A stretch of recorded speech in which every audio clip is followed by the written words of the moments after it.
اما بعد حضرات حضر مستحکم السلام علیکم ورحمۃ اللہ وبرکاتہ۔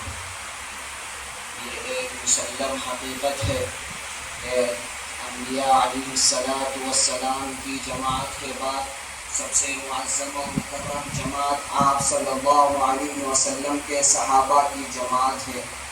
ہر اس شخص کو صحابی کہا جاتا ہے جس نے ایمان کی حالت میں خاتم النبیین محمد صلی اللہ علیہ وسلم سے شرف ملاقات حاصل کیا اور ایمان کے ساتھ وفات پائی۔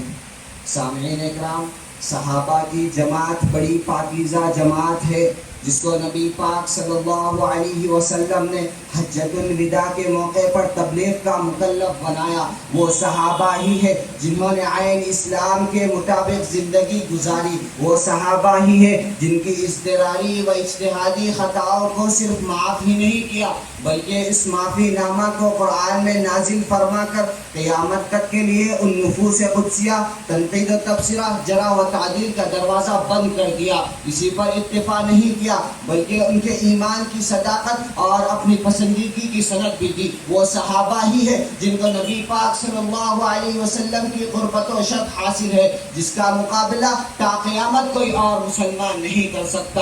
وہ خوش قسمت صحابہ ہی کی جماعت ہے جن کی تعلیم و تربیت، تصنیف و تزکیے کے لیے سرور کائنات صلی اللہ علیہ وسلم کو معلم اور استاذ و طالب مقرر کیا گیا۔ ہاں میرے دوستو، یہ صحابہ ہی کی جماعت ہے جنہوں نے آپ صلی اللہ علیہ وسلم کے جن کو آپ صلی اللہ علیہ وسلم کی قربت و شرف حاصل ہے۔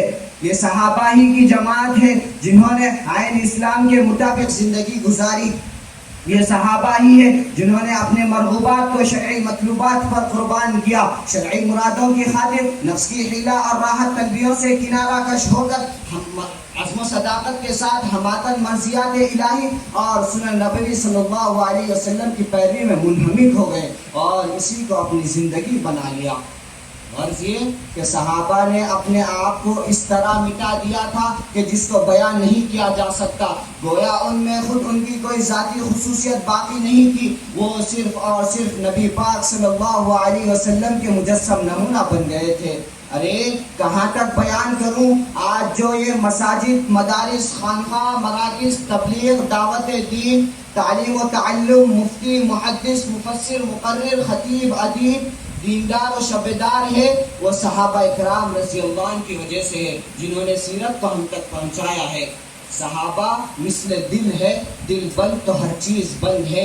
صحابہ ہماری روح ہے، صحابہ ہماری عظمت ہے، صحابہ ہمارا خاندان ہے، صحابہ ہماری عزت ہے۔ ایک موقع تھا کہ حسن یوسف کو دیکھ کر عورتوں نے پورے کاٹ لیے اور صحابہ اکرام رضی اللہ عنہ کا حال یہ تھا کہ وہ حضور کو دیکھ کر پورے کے پورے کر گئے۔ وہ عابد، وہ ساجد، وہ زاہد صحابہ، وہ عابد، وہ ساجد، وہ زاہد صحابہ، لا ریب ملا ہے جو بے عیب ہم کو کلام مقدس براتے صحابہ۔ سامعین، اب میں قرآن کریم میں صحابہ اکرام رضی اللہ عنہ کے مقام و مرتبے کی آیتوں پر نظر ڈالتا چلوں۔ اللہ اور اس کے رسول صلی اللہ علیہ وسلم کے یہاں جس جماعت کو مربی و پسندیدہ قرار دیا گیا ہے وہ صحابہ اکرام رضی اللہ عنہ کی جماعت ہے جن کی شہادت میں قرآن یہ کہتا ہے رضی اللہ عنہم ورضوا عنہ۔ قرآن نے کہیں اولئک الذین امتحن اللہ قلوبہم للتقوی لہم مغفرۃ واجر عظیم کہہ کر ان کے لیے مغفرت اور اجر عظیم کا مژدہ سنایا۔ تو کہیں اولئک هم الراشدون، اولئک هم المہتدون، اولئک هم الصالحون کے ذریعے ان کی صفات کو واشگاف کیا۔ تو کہیں والذین معه اشداء علی الکفار رحماء بینہم فرما کر دین کے معاملے میں ان کے اپنوں اور غیروں کے ساتھ رویے کو بتلایا۔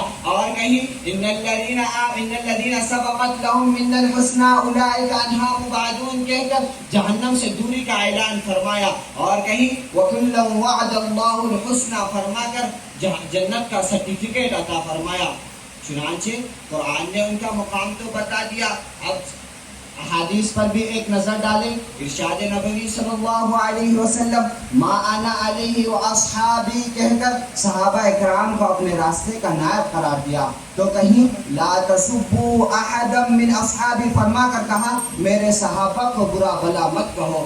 لہٰذا صحابہ کی عظمت کو دل میں بٹھائے بغیر اور ان کے طریقے کو چھوڑ کر کامیابی کا تصور ممکن نہیں. وما علینا الا البلاغ.